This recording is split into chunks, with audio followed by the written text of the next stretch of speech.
Who were the Coca indigenous peoples of Jalisco? The first extensive study of them was published by Carolyn Baus de Czitrom in her book Tecuexes y Cocas, published in 1982. According to Czitrom, they lived in the southeastern Jalisco region along the lakes of Chapala, Cajititlan, Atotonilco, San Marcos, Zacoalco, and Sayula.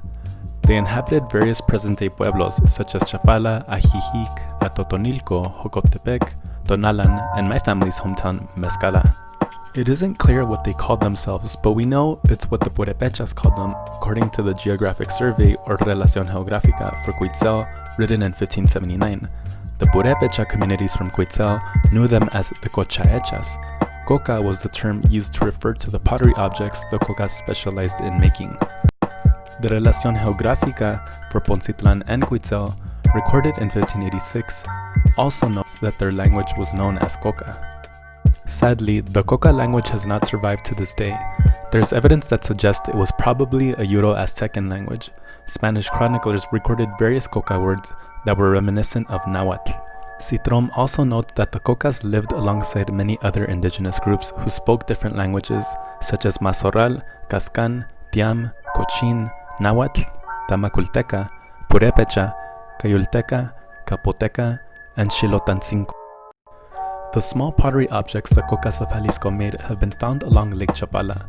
According to Frederick Starr, it is believed that these ollitas may have been thrown into the lake for rituals, but some may have also been children's toys or miniature tools, but we don't really know for sure. Some locals believe that they may have been used in bloodletting rituals where people drew blood from their ears and poured them into the mini ollitas as an offering to the water deities. It seems ritual bloodlettings is a possible explanation.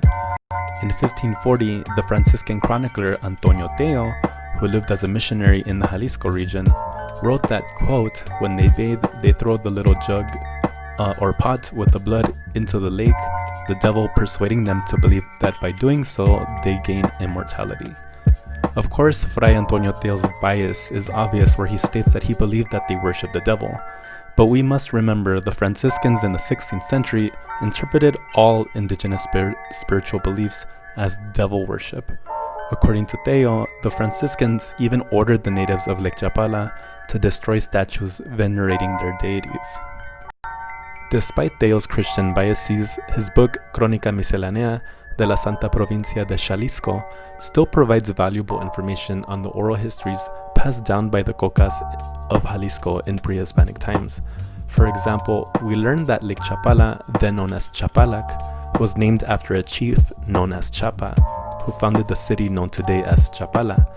Teo's account hints that Chapala may have been considered as a capital for the Cocas. It was established by people who migrated from Poncitlán, which was also a Coca territory. We also learned that the Cocas made alliances with their neighbors, the Tecuexes, to fight against the Purépecha armies, who at some point conquered them. But sometime before the Spanish conquest, the Cocas were no longer under Purépecha control.